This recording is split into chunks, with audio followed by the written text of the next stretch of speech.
Siapa bilang sepak bola cuma soal menang dan kalah? Ada bisnis dan uang yang jadi penentu hidup matinya sebuah klub. Bagaimana mau punya skuad bintang kalau enggak ada duit? Apalagi kalau mau bersaing di papan atas. Nah, banyak orang yang berperan di balik strategi bisnis sebuah klub. Termasuk yang paling penting adalah sang pemilik nih. Nah, kalian tahu nggak kalau selama ini tuh sepak bola Indonesia itu tidak cuan alias masih boncos. Lalu kenapa para pemilik klub bola itu mau berdarah-darah mengeluarkan duit banyak demi klub yang tidak untung? Jawabannya karena mereka demen bola, jadi gak peduli kantongnya keluar duit banyak. Kali ini kita akan membahas deretan sultan pemilik klub Super League atau dulu disebut Liga 1 Indonesia. Paling tajir nih siapa? Simak ulasannya sebagai berikut. Nomor 8 Arema FC, Iwan Budianto, Juragan 99, dan Raffi Ahmad. Gilang Widya Pramana, Iwan Budianto, dan Raffi Ahmad merupakan pemilik saham terbesar di Arema FC. Di PT Aremania Bersatu Berprestasi.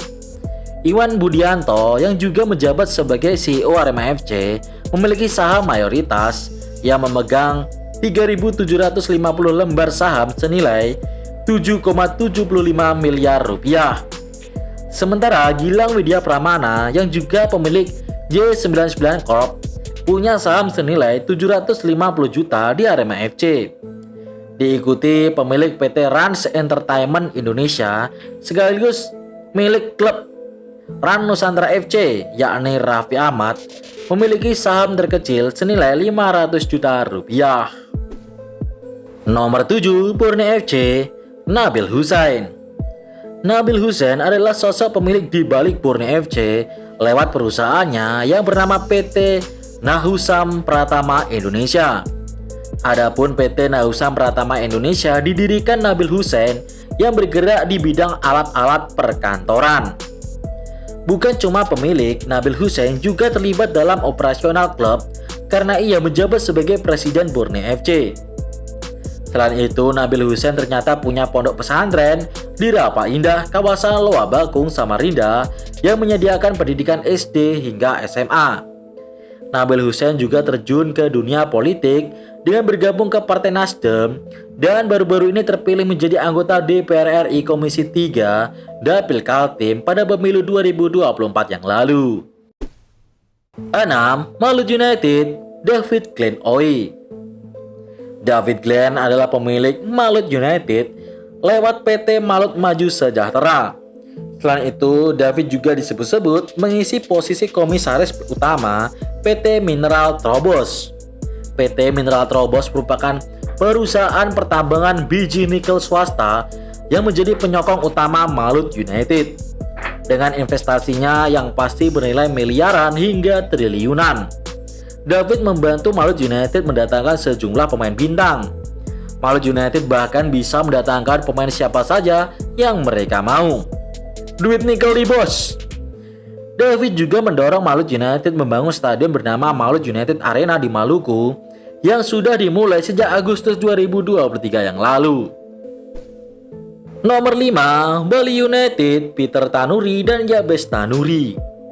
Kakak beradik Peter Tanuri dan Yabes Tanuri merupakan bos Bali United lewat perusahaan PT Bali Bintang Sejahtera Tbk. Bukan cuma pemilik Bali United, Peter Tanuri sekaligus berstatus anggota Komite Eksekutif PSSI atau ESCO periode 2023 hingga 2027. Selain industri olahraga, Peter juga tercatat sebagai salah satu pendiri perusahaan sekuritas PT Trimegah Sekuritas.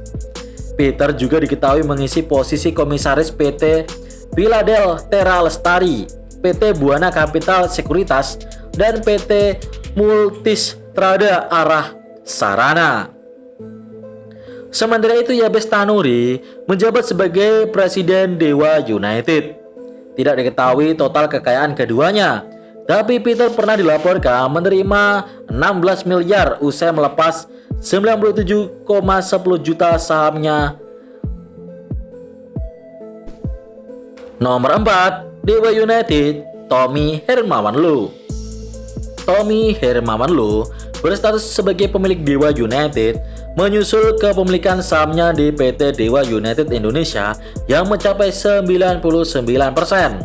Sejak diambil alih Tommy, Dewa United menunjukkan perkembangan yang sangat pesat, termasuk naik kelas ke Liga 1 2022 dan baru-baru ini menjadi runner-up Liga 1. Pelan-pelan tim yang berbasis di Tangerang yang pindah ke Banten juga menjadi ancaman bagi tim-tim papan atas di sepak bola Indonesia.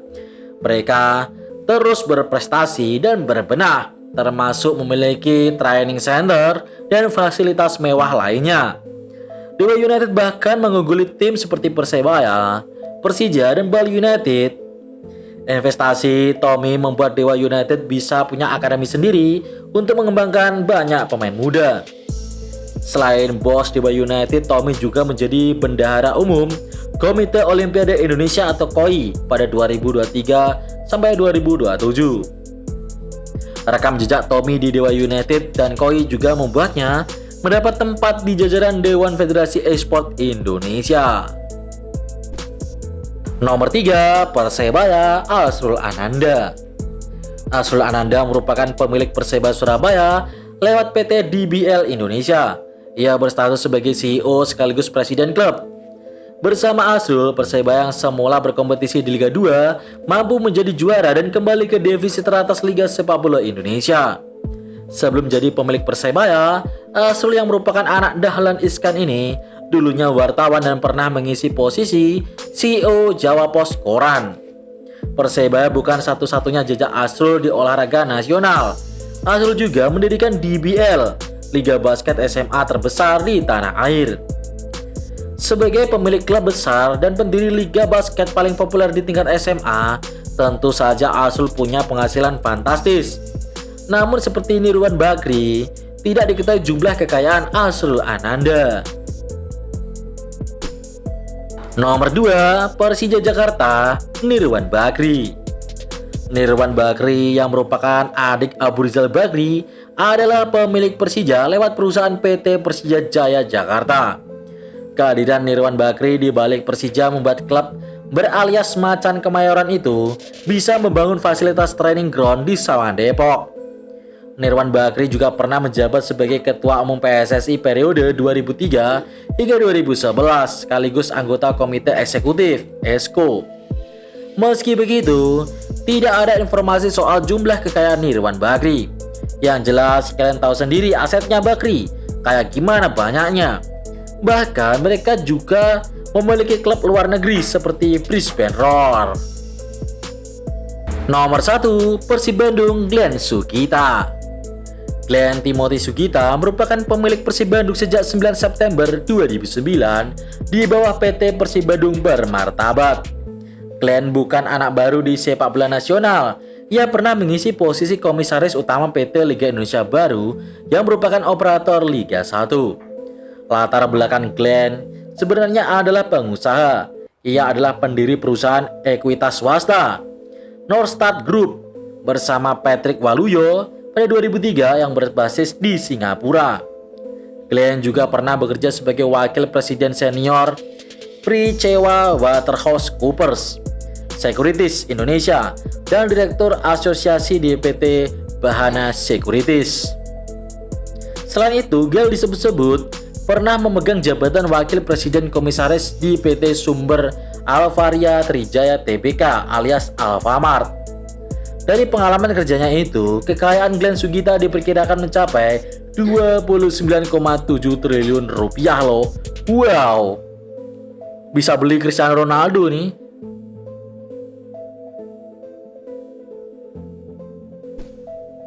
Nah, itulah tadi deretan Sultan Kaya Raya pemilik klub Indonesia.